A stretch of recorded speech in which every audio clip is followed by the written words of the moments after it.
Pink protection अभियान ये किस स्टेट से रिलेटेड है? ये पिंक प्रोटेक्शन अभियान केरल ने शुरू किया है, वो भी किस लिए?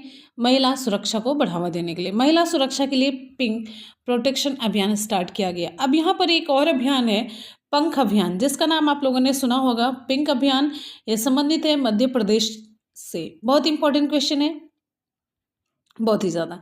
तो यहाँ पर कुछ इंपॉर्टेंट फैक्ट्स कवर करते हुए चलते हैं। ये देखिए, पहला खाद्य सुरक्षा संग्रहालय कहाँ पर खोला गया है? तंजावुर में। पहला डुगोंग संरक्षण केंद्र कहाँ पर खोला गया है? ये है तमिलनाडु में। और अब तमिलनाडु से ही रिलेटेड कुछ और भी क्वेश्चन कवर करेंगे। पहला वर्टिकल लिफ्ट रेल ब्रिज, ये कहाँ पर? ये भी तमिलनाडु में है। अब यहीं पर एक इम्पॉर्टेंट क्वेश्चन ये बनता है जीएस से रिलेटेड, बृहदेश्वर मंदिर। बृहदेश्वर मंदिर कहाँ पर है? ये बृहदेश्वर मंदिर ये तमिलनाडु के तंजावुर में है। कहाँ पर है? तमिलनाडु के तंजावुर में है। और इसे बनवाया किसने था? चोल शासक थे, चोल शासक राजराज प्रथम ने बनवाया था। क्या नाम था? राजराज प्रथम। चोल शासक राजराज प्रथम ने बृहदेश्वर मंदिर बनवाया था, जो कि तमिलनाडु के तंजावुर में है। राइट।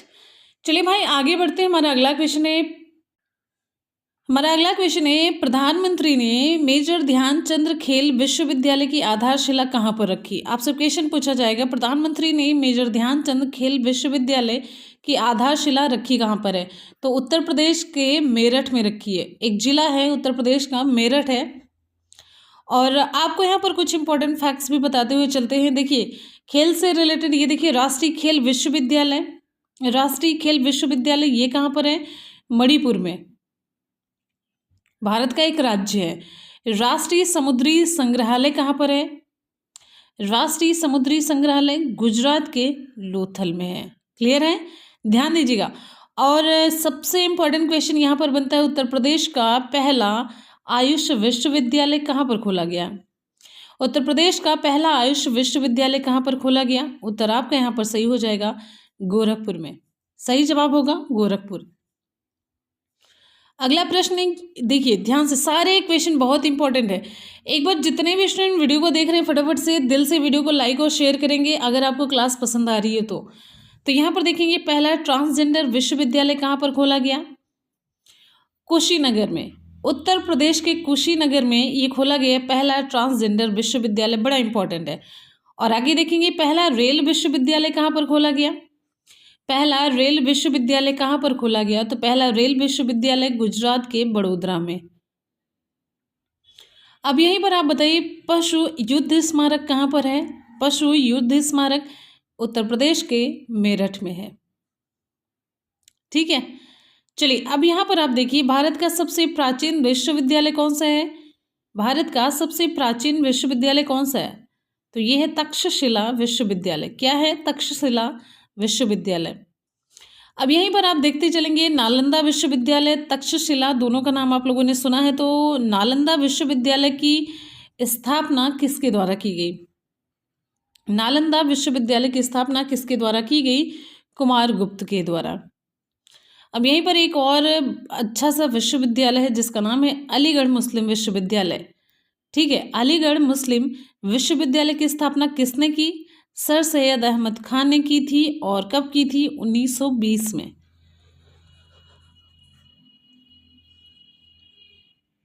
अब एक और विश्वविद्यालय बचता है, काशी हिंदू विश्वविद्यालय। इसकी स्थापना किसने की है? काशी हिंदू विश्वविद्यालय की स्थापना की है मदन मोहन मालवीय जी ने। कब की है? 1916 में। अब एक और विश्वविद्यालय, स्वामी विवेकानंद योग विश्वविद्यालय। स्वामी विवेकानंद योग विश्वविद्यालय ये कहाँ पर है? यूएसए के लॉस एंजल्स में है। कहाँ पर है? यूएसए के लॉस एंजल्स में है स्वामी विवेकानंद योग विश्वविद्यालय। ध्यान दीजिएगा, जितनी चीज़ें मैंने आपको यहाँ पर बताई हैं ना, ये जितनी भी पॉइंट हमने आपको बताया है, सब एक से बढ़कर के एक है, मोस्ट इंपॉर्टेंट है। ये अपने दिमाग में बैठा लीजिए। और जब भी क्लास करिए ना, कॉपी पेन लेकर के बैठिए। कॉपी पेन जब आप लिखेंगे, सुनेंगे, लिखेंगे ना, वो चीज़ें एकदम से आपकी मेमोरी में फीड हो जाती हैं। आगे बढ़ेंगे अगले क्वेश्चन की तरफ। नेक्स्ट है, एक और यहाँ पर है सिंधु विश्वविद्यालय। ये सिंधु विश्वविद्यालय कहाँ पर है? लद्दाख में। ध्यान दीजिएगा, सिंधु विश्वविद्यालय लद्दाख में है। और एक और आपका क्वेश्चन यहाँ पर बनता है, भारतीय विरासत संस्थान कहाँ पर है? तो उत्तर प्रदेश के नोएडा में। भारतीय विरासत संस्थान उत्तर प्रदेश के नोएडा में है। ठीक है, चलिए भाई, आपका अगला क्वेश्चन यहाँ पर स्टार्ट होता है। नासा का अंतर्राष्ट्रीय वायु और अंतरिक्ष कार्यक्रम IASP पूरा करने वाली पहली भारतीय महिला कौन बनी है? नासा का अंतर्राष्ट्रीय वायु और अंतरिक्ष कार्यक्रम है IASP, इसको पूरा करने वाली पहली भारतीय महिला का नाम जानवी डांगेती है, जो कि आंध्र प्रदेश से बिलोंग करती हैं। क्या नाम है? जाह्नवी डांगेती। ठीक है, अब यहाँ पर देख लेते हैं कुछ इंपॉर्टेंट फैक्ट्स।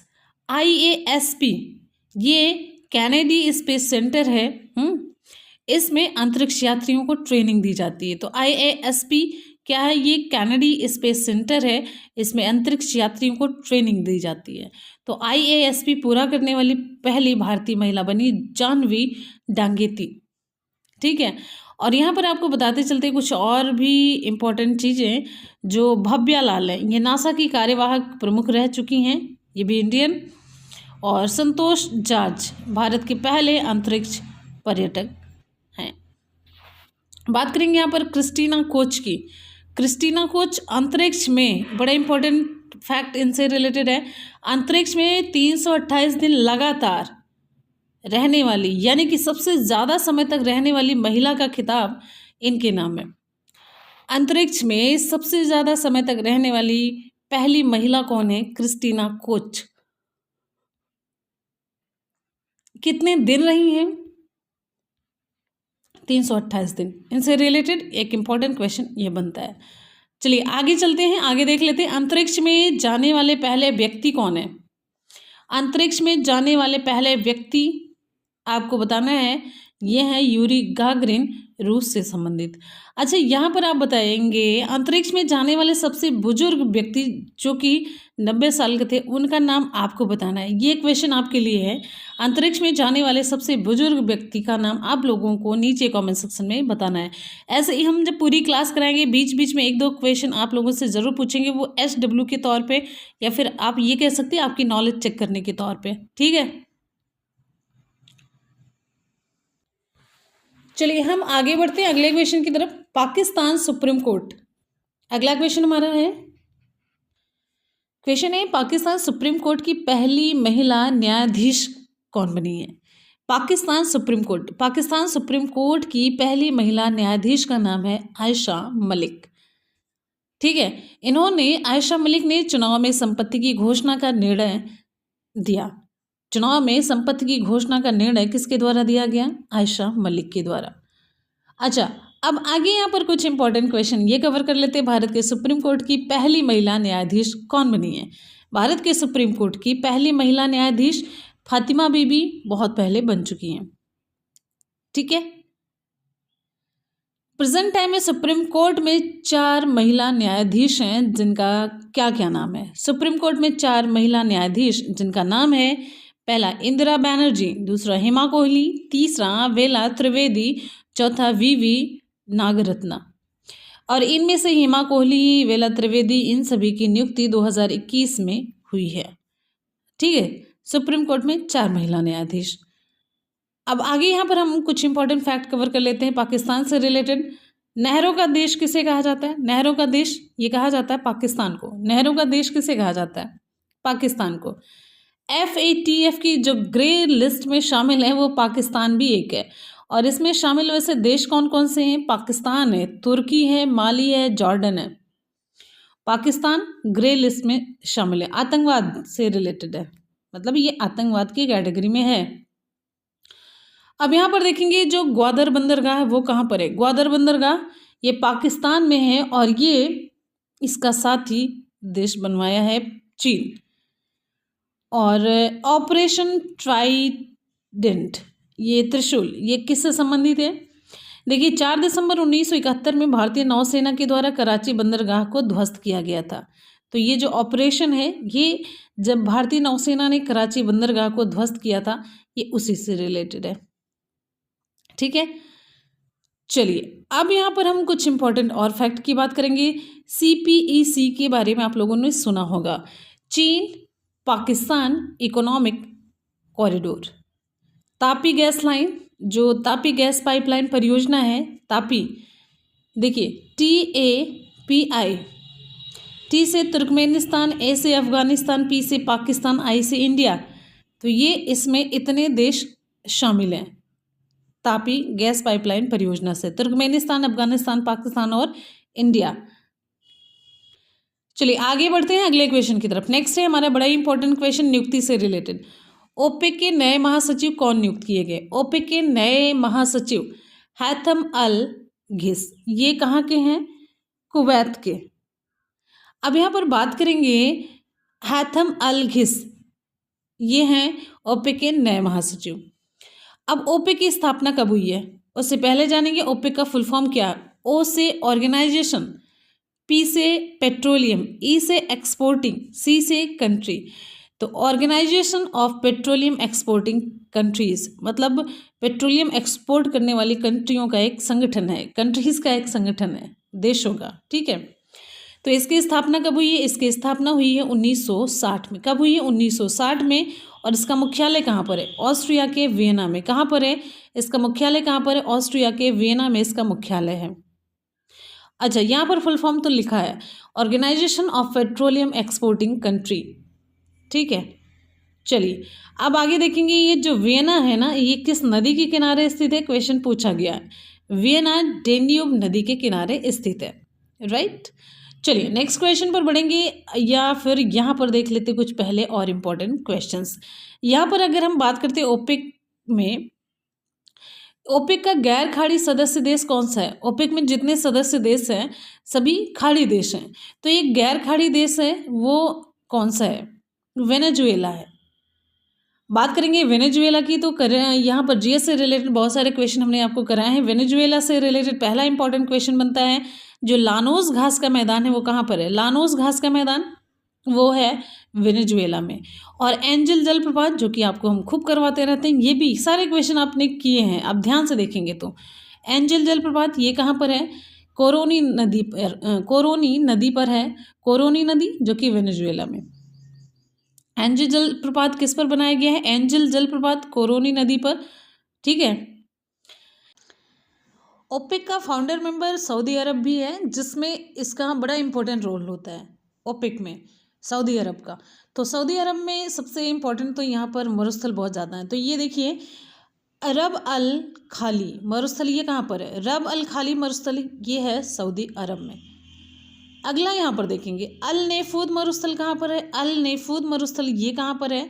ये भी है सऊदी अरब में। अल नेफूद मरुस्थल कहाँ पर है? ये भी सऊदी अरब में है। जवाद चक्रवात का नामकरण सऊदी अरब के द्वारा किया गया। शाहीन चक्रवात का नामकरण कतर। अब यहाँ पर आप देखेंगे फीफा वर्ल्ड कप 2022 कहाँ पर होगा? फीफा वर्ल्ड कप 2022 ये कतर दोहा में होगा, ठीक है। तो ये कुछ इंपॉर्टेंट फैक्ट सऊदी अरब से रिलेटेड है, ठीक, जो कि बड़े इंपॉर्टेंट है, ये जितने भी आप देख रहे हैं। यहाँ पर हम अगले क्वेश्चन की तरफ बढ़ेंगे। हमारा अगला क्वेश्चन है ब्रांड इंडिया अभियान। ब्रांड इंडिया अभियान, ब्रांड इंडिया अभियान की शुरुआत किसके द्वारा की गई? ब्रांड इंडिया अभियान की शुरुआत की गई है वाणिज्य और उद्योग मंत्रालय के द्वारा। वाणिज्य और उद्योग मंत्रालय के द्वारा की गई है। अब यहाँ पर एक क्वेश्चन आपको और बताते चलते हैं, वाणिज्य और उद्योग मंत्रालय मतलब वाणिज्य और उद्योग मंत्री कौन है प्रेजेंट टाइम में? तो ये है पीयूष गोयल हैं। कौन है? पीयूष गोयल हैं। अच्छा, ब्रांड इंडिया अभियान की शुरुआत का जो उद्देश्य है वो क्या है? वस्तु और सेवा के निर्यात को बढ़ावा देना। वस्तु और सेवा के निर्यात को बढ़ावा देने के उद्देश्य से ब्रांड इंडिया अभियान की शुरुआत की गई। किसके द्वारा? वाणिज्य और उद्योग मंत्रालय के द्वारा। प्रेजेंट टाइम में वाणिज्य और उद्योग मंत्री कौन है? पीयूष गोयल है, ठीक है। ये ओके यहाँ पर आप देखेंगे वाणिज्य और उद्योग मंत्री पीयूष गोयल हैं, और राज्यसभा में सदन के नेता भी हैं पीयूष गोयल, ठीक है। तो पीयूष गोयल, और यहाँ पर आपको बताते चलते पीयूष गोयल से रिलेटेड ये भी है, G20 शिखर सम्मेलन में भारत के शेरपा रहे पीयूष गोयल ही, ठीक है। चलिए भाई आगे देख लेते हैं। हमारा अगला बात करते हैं यहाँ पर और कुछ नियुक्तियों की। तो ये है, देखिए रेल मंत्री कौन है? अश्विनी वैष्णव है। अगर हम बात करते हैं स्वास्थ्य मंत्री की, तो स्वास्थ्य मंत्री कौन है प्रेजेंट टाइम में? मनसुख मंडाविया। कौन है? मनसुख मंडाविया। शिक्षा मंत्री की बात करते हैं तो शिक्षा मंत्री कौन है? धर्मेंद्र प्रधान है, राइट। बात करते हैं जल शक्ति मंत्री की, जल शक्ति मंत्री कौन है? गजेंद्र सिंह शेखावत है, ठीक है। अच्छा, यहाँ पर एक और भी योजना है जिसका नाम है मिशन निर्यातक बनो। मिशन निर्यातक बनो ये किसके द्वारा शुरू किया गया है? राजस्थान सरकार के द्वारा। निर्भीक योजना, निर्भीक योजना की शुरुआत की गई है वाणिज्य मंत्रालय, और इसका उद्देश्य क्या है? निर्यात को बढ़ावा देना, लोन उपलब्ध कराना, ये सब चीज़ें हैं। और यहाँ पर पीएम स्वनिधि योजना, ये पीएम स्वनिधि योजना किससे रिलेटेड है? स्ट्रीट वेंडर से रिलेटेड है, राइट। चलिए आगे बढ़ते हैं हम अगले कुछ इंपॉर्टेंट क्वेश्चन की तरफ। हमारा इंपॉर्टेंट क्वेश्चन यहाँ पर ये है, एक जिला एक उत्पाद योजना ये शुरू की गई है उत्तर प्रदेश सरकार के द्वारा। एक जिला एक उत्पाद योजना उत्तर प्रदेश सरकार के द्वारा शुरू की गई है। अब यहाँ पर कुछ इंपॉर्टेंट चीज़ें ये हैं, विशेष आर्थिक जोन, विशेष आर्थिक जोन हो जाता है, ठीक है, स्पेशल इकोनॉमिक जोन, इसकी स्थापना किसके द्वारा की गई है? अब हमने ये क्यों पूछा है? क्योंकि ये जो विशेष आर्थिक क्षेत्र है ना, ये निर्यात को बढ़ावा देता है। तो 2005 अधिनियम के तहत इसकी स्थापना की गई है। किस लिए? ये निर्यात को बढ़ावा देता है, विशेष आर्थिक क्षेत्र जो है, स्पेशल इकोनॉमिक जोन। अब यहाँ पर कुछ और इम्पोर्टेंट योजना की बात करेंगे। देखिए, राष्ट्रीय रोजगार गारंटी योजना, राष्ट्रीय रोजगार गारंटी योजना, यहाँ से आपके एग्जाम में क्वेश्चन को पूछा जाता है। तो राष्ट्रीय रोजगार गारंटी योजना नरेगा, ये नरेगा एक्ट 2005 के तहत राष्ट्रीय रोजगार गारंटी योजना शुरू की गई है। और यहाँ पर आपको बताते चलते हैं 2005 में राष्ट्रीय आपदा प्रबंधन अधिनियम 2005, ये जो 2005 का जिक्र हुआ है, नरेगा एक्ट 2005 है ना, तो वैसे ही राष्ट्रीय आपदा प्रबंधन अधिनियम 2005 के तहत एनडीआरएफ की स्थापना की गई। कब? 2006 में। तो 2005 से रिलेटेड एक चीज़ और भी इम्पोर्टेंट है ना ये, इसलिए मैंने आपको ये बताया, राष्ट्रीय आपदा प्रबंधन अधिनियम 2005 के तहत एनडीआरएफ की स्थापना की गई। बात करेंगे, अच्छा, एनडीआरएफ इसका फुल फॉर्म क्या है? नेशनल डिजास्टर, आरएफ से क्या होगा? इतना आप लोग बताइए। चलिए कुछ दिमाग पे जोर डालिए, और साथ ही साथ में नहीं कहीं से मिला गूगल करिए, विकिपीडिया, कुछ भी कहीं से भी, लेकिन आप लोग नीचे कमेंट सेक्शन में बताएंगे ज़रूर। जितनी भी चीज़ें पूछ रही, साथ चलने का मतलब यही है कि जितने भी काम दिए जाए, जो भी दिया जाए, आप लोग उसको ज़रूर लिखें, बताएं। अब आगे यहाँ पर हम देखेंगे निर्यात को बढ़ावा देने के लिए। बात यहाँ पर निर्यात और एक तरीके से आर्थिक क्षेत्र की ही बात हो रही है। तो निर्यात को बढ़ावा देने के लिए भारत का पहला एक्सपोर्ट प्रोसेसिंग जोन, ये कांडला बंदरगाह 1965 में खोला गया। अच्छा, कांडला बंदरगाह का नया नाम क्या है? एक ये भी क्वेश्चन बड़ा इंपॉर्टेंट बनता है, एक वीडियो आपको यहाँ से रिलेटेड प्रोवाइड कराएंगे। नया जो नाम रखा गया कांडला बंदरगाह का नया नाम क्या है? कांडला बंदरगाह का नया नाम है पंडित दीनदयाल उपाध्याय बंदरगाह। क्या नाम रख दिया गया है? पंडित दीनदयाल उपाध्याय बंदरगाह। अब आगे यहाँ पर देखेंगे कोलकाता पोर्ट ट्रस्ट का नया नाम क्या है? कोलकाता पोर्ट ट्रस्ट का नया नाम, तो श्यामा प्रसाद मुखर्जी। क्या नाम है? कोलकाता पोर्ट ट्रस्ट का नया नाम है श्यामा प्रसाद मुखर्जी। अच्छा, सबसे प्राचीन बंदरगाह की अगर हम बात करते हैं तो कौन सा बंदरगाह? सबसे प्राचीन बंदरगाह, सबसे प्राचीन बंदरगाह आप लोग सुनते चले आ रहे हैं, लोथल है। लोथल कहाँ पर है? गुजरात में। गुजरात का लोथल जो है ये सबसे प्राचीन बंदरगाह है। और भारत का सबसे कृत्रिम बंदरगाह कौन सा है? कृत्रिम बंदरगाह की बात करते हैं, भारत का सबसे कृत्रिम बंदरगाह है चेन्नई। भूलना नहीं है, सारे क्वेश्चन एक से बढ़कर के एक है। आते हैं अगले क्वेश्चन की तरफ। अगला क्वेश्चन हमारा है बहुत इंपॉर्टेंट, मोस्ट, जितने भी मोस्ट आप लगा दीजिए, मोस्ट इंपॉर्टेंट। एलपीजी युक्त और धुआं मुक्त, एलपीजी युक्त और धुआं मुक्त भारत का पहला राज्य कौन सा बना है? हिमाचल प्रदेश। एलपीजी युक्त, लिक्विफाइड पेट्रोलियम गैस युक्त और धुआं मुक्त हो चुका है, भारत का पहला राज्य हिमाचल प्रदेश है। और यहीं पर एलपीजी से रिलेटेड कुछ इंपॉर्टेंट योजनाएं सरकार के द्वारा शुरू की गई हैं। देखिए, उज्ज्वला योजना कब शुरू की गई? 1 मई 2016 को कहाँ पर? उत्तर प्रदेश, राज्य उत्तर प्रदेश, जिला बलिया। उज्ज्वला योजना की शुरुआत 1 मई 2016 से की गई। किस राज्य से? उत्तर प्रदेश से। उत्तर प्रदेश के किस जिले से? तो बलिया जिला। उज्ज्वला 2.0 भी शुरू किया गया। कब से? 10 अगस्त 2021 से। ये कहाँ से स्टार्ट हुआ? उत्तर प्रदेश में ही, लेकिन जिला कौन सा है? जिला इस बार बदला है, तो जिला है महोबा। और इसी से रिलेटेड एक योजना और है, गृहिणी सुविधा योजना। गृहिणी सुविधा योजना के तहत क्या है? लकड़ी के स्थान पर जो लिक्विफाइड गैस है LPG का यूज किया जाए। लकड़ी के स्थान पर LPG का प्रयोग किया जाए। और एक गृहिणी सुविधा योजना, ये किस राज्य की योजना है? ये भी हिमाचल प्रदेश की ही योजना है। हिमाचल प्रदेश की योजना है गृहिणी सुविधा योजना। इसमें लकड़ी के स्थान पर लिक्विफाइड पेट्रोलियम गैस का प्रयोग किया जाए। अब यहाँ पर आपको बताते चलते हैं, केंद्र और राज्य दोनों के सहयोग से, केंद्र और राज्य में हिमाचल प्रदेश के सहयोग से हिमाचल प्रदेश देश का पहला 100% LPG कनेक्शन और LPG युक्त धुआं मुक्त राज्य बना। ध्यान दीजिएगा, इसमें दोनों का सहयोग, केंद्र और राज्य दोनों का। राज्य में किसका सहयोग है? खुद हिमाचल प्रदेश का ही है। तो इसने भी अपनी मदद स्वयं करी और साथ ही साथ में केंद्र सरकार ने भी की। ठीक है, चलिए भाई, अब यहाँ पर कुछ इंपॉर्टेंट फैक्ट आप बताएंगे, जहाँ से कुछ राज्य और कुछ केंद्र शासित प्रदेश के पीछे कुछ इंपॉर्टेंट टैग लगे हुए हैं। The city of the year 2020, ये हैदराबाद है। रेबीज मुक्त पहला राज्य कौन बना? रेबीज मुक्त पहला राज्य ये है आपका गोवा, जो कि आपको बड़ा ही पसंद है। अच्छा, टीबी मुक्त पहला यूनियन टेरिटरी कौन सा है? टीबी मुक्त पहला यूनियन टेरिटरी ये है लक्षद्वीप। अच्छा, अब आगे यहाँ पर एक और इम्पोर्टेंट क्वेश्चन की बात करते हैं। 100% टीकाकरण वाला जिला कौन सा है? बहुत बढ़िया, जिला हम पूछ रहे हैं, ध्यान दीजिएगा। यहाँ पर राज्य की बात हुई, यूनियन टेरिटरी, और यहाँ पर जिला। तो 100% टीकाकरण वाला जो जिला है वो हिमाचल प्रदेश का किन्नौर है। और 100% टीकाकरण वाला पहला राज्य कौन सा है? वो हिमाचल प्रदेश है। ठीक है, कौन सा है? हिमाचल प्रदेश है।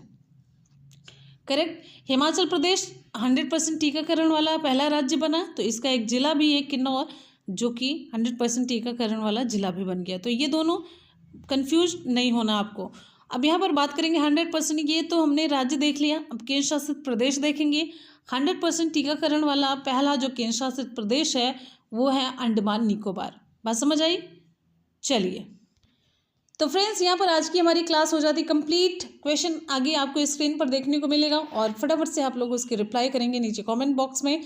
वीडियो पसंद आया तो वीडियो को लाइक और शेयर करने में बिल्कुल भी कंजूसी नहीं करेंगे। आपके शेयर से, लाइक से सच में एक मतलब अंदर से मोटिवेशन नहीं, बल्कि अंदर से ये होता है कि ठीक है, क्या मतलब है, मतलब उतनी एनर्जी नहीं रहती है। सीरियसली ये सच बताया जाए तो थोड़ा सा सपोर्ट करेंगे तो चीज़ें अच्छी होंगी। आपका भी मतलब एक एनर्जी लेवल मेंटेन रहेगा और साथ ही साथ में मोटिवेशन हमें भी मिलना चाहिए। तो वीडियो को ज़्यादा से ज़्यादा लाइक और शेयर करते रहें। और चलिए चलते हैं आज के सवाल की तरफ।